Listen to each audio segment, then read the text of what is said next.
Hello everyone, आज की video में हम रोटेशनल डायनामिक्स की स्मॉल टू मीडियम लेंथ की डेरिवेशंस करने वाले हैं। डेरिवेशंस की ऑर्डर कुछ ऐसी होगी। फर्स्ट होगी vehicle on horizontal track, second well of death, third conservation of angular momentum, fourth moment of inertia of disc, fifth angular momentum in terms of moment of inertia और sixth torque in terms of moment of inertia. अगर आपको इसमें से specific derivations जाननी है तो description में time stamps दिए हुए हैं। तो शुरू करते हैं। अगर व्हीकल हॉरिजॉन्टल रोड पे टर्न लेता है, कुछ ऐसी सिचुएशन बनती है जिसमें एन mg को बैलेंस कर रहा है और फ्रिक्शन हमारा सेंट्रीपिटल फोर्स दे रहा है। अब mg इक्वल्स टू n लेंगे और fs की वैल्यू मतलब फ्रिक्शन स्टैटिक फ्रिक्शन की value mu into normal reaction हो जाएगी, जहाँ पे म्यू हमारा स्टैटिक फ्रिक्शन का म्यू है। इनका रेशियो लेने के बाद हमें मिलेगा equals to v square by rg और v की वैल्यू निकालेंगे तो v मिलेगा under root mu S rg। Well और डेफ ने हम एक सिलेंड्रिकल वेल कंसिडर करेंगे जिसमें फ्रिक्शन हमारा वेट को बैलेंस कर रहा है और नॉर्मल रिएक्शन हमें सेंट्रीपिटल फोर्स प्रोवाइड कर रहा है। तो normal reaction equals to v square by r हो जाएगा और फ्रिक्शन इक्वल्स टू mg। अब फ्रिक्शन हमारा मिनिमम इतना होना चाहिए कि वो mg को बैलेंस करे और friction mu S into normal reaction होता है। तो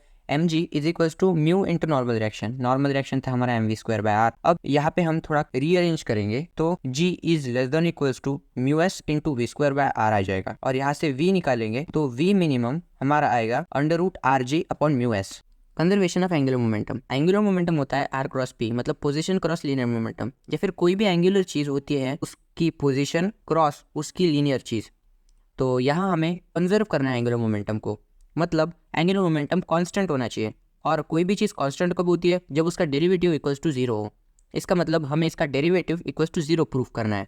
इसको पहले डिफरेंशिएट करेंगे और फिर प्रोडक्ट रूल लगाने के बाद ये आएगा जिसमें D by D T force होगा due to Newton second law and D R by D T velocity होगी। तो फोर्स और वेलोसिटी इक्वेशन में डालने के बाद हमें मिलेगा R cross F plus B cross P. क्या है लीनियर मोमेंटम? मतलब वो क्या होगा? Mass into velocity. तो वहाँ डालने के बाद और मास को बाहर निकाला तो मिलेगा v क्रॉस v और कोई भी वेक्टर का क्रॉस उसी के साथ हमेशा जीरो होता है। तो हमें मिलेगा D L by D T equals to R cross F और आर क्रॉस एफ क्या होगा? होगा टॉर्क। तो D L by D T equals to torque. पर D L by D T जब जीरो हो तभी एंगुलर मोमेंटम होगा कंजर्व्ड। इसका मतलब जब टॉर्क एक्सटर्नल जीरो हो तभी एंगुलर मोमेंटम कंजर्व होगा। जैसे हमने 11वें में सीखा था कि लीनियर फोर्स जब जीरो हो तब लीनियर मोमेंटम कंजर्व्ड होता है, वैसे ही एंगुलर फोर्स जब जीरो हो वैसे ही एंगुलर मोमेंटम कंजर्व्ड होता है।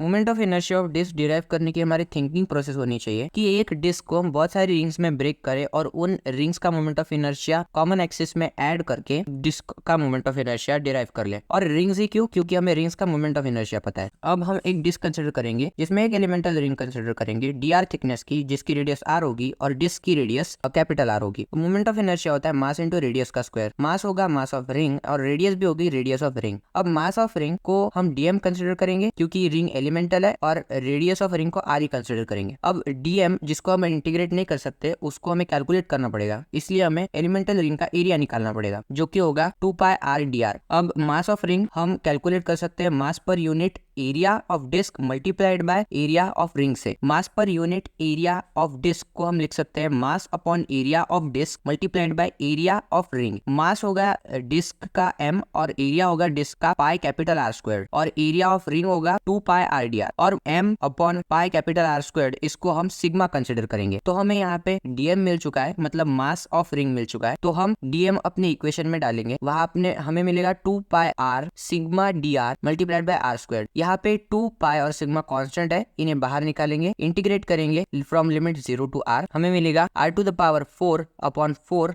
लिमिट्स डालेंगे, लिमिट सब्स्टिट्यूट करेंगे, हमें मिलेगा 2 pi sigma r to the power 4 upon 4। Sigma की value m upon pi capital R square डालेंगे, सिंप्लीफाई करेंगे, हमें डिस्क का मोमेंट ऑफ इनर्शिया मिल जाएगा m r स्क्वायर बाई 2 और half m r square. Expression of angular momentum in terms of moment of inertia. तो यहाँ हम एक n नंबर ऑफ पार्टिकल की बॉडी कंसिडर करेंगे जिसमें पार्टिकल्स का मास हो m1 m2 m3 till mn और उनकी लीनियर स्पीड्स हो v1 v2 v3 till vn। उनको हम ऐसे लिख सकते हैं r1 omega r2 omega till rn omega n और ओमेगा सेम रहेगा क्योंकि बॉडी सेम है। अब लीनियर मोमेंटम का इक्वेशन लिखेंगे, मतलब p1 equals to m1 v1 m2 v2 and so on. अब हम v1 को लीनियर स्पीड्स के इक्वेशन से r1 ओमेगा लिख सकते हैं। तो लीनियर मोमेंटम हो जाएगा m1 r1 ओमेगा और m2 r2 omega and so on. अब हम यहाँ एंगुलर मोमेंटम का फॉर्मूला लगाएंगे क्योंकि एंगुलर मोमेंटम होता है मोमेंट ऑफ लीनियर मोमेंटम।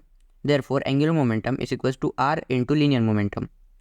तो एंगुलर मोमेंटम ऑफ पार्टिकल 1 हो जाएगा r1 into m1 into r into omega, मतलब r1 इंटू p1, और इसको सिंप्लीफाई करने के बाद मिलेगा m1 r1 स्क्वायर ओमेगा, वैसे ही m2 r2 square omega and so on. अब पूरी बॉडी का एंगुलर मोमेंटम निकालने के लिए हमें इंडिविजुअल पार्टिकल के एंगुलर मोमेंटम की सम करनी पड़ेगी, तो वो हो जाएगी m1 r1 square omega plus m2 r2 square omega and so on.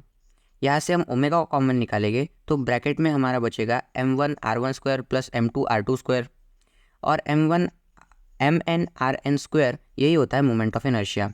So moment of inertia को I से रिप्रेजेंट करते हैं। सो यहाँ पे मिल जाएगा हमें L is equals to I omega.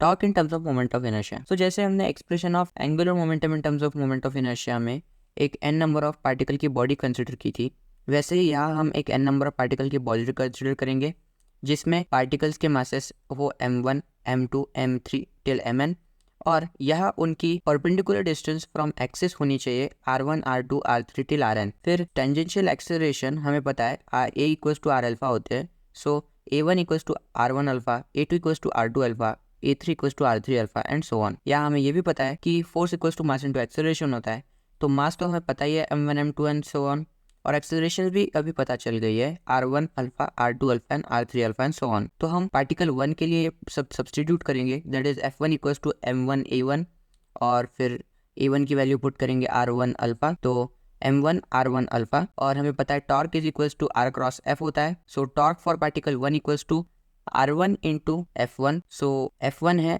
m1 r1 alpha, so r1 into m1 r1 alpha, so simplifying हो जाएगा m1 r1 स्क्वायर अल्फा। पूरे बॉडी पे टॉर्क हो जाएंगे t1 plus t2 plus t3 on so on, तो उनकी addition करने पे मिलेगा m1 r1 square alpha plus m2 r2 square alpha plus m3 r3 square alpha and so on. यहाँ पे अल्फा कॉमन निकालने के बाद हमें m1 r1 square plus m2 r2 square plus m3 r3 square मिलेगा, जो कि ये मोमेंट ऑफ इनर्शिया होता है। So torque is equals to moment of inertia into tangential. So torque is equals to moment of inertia into angular acceleration.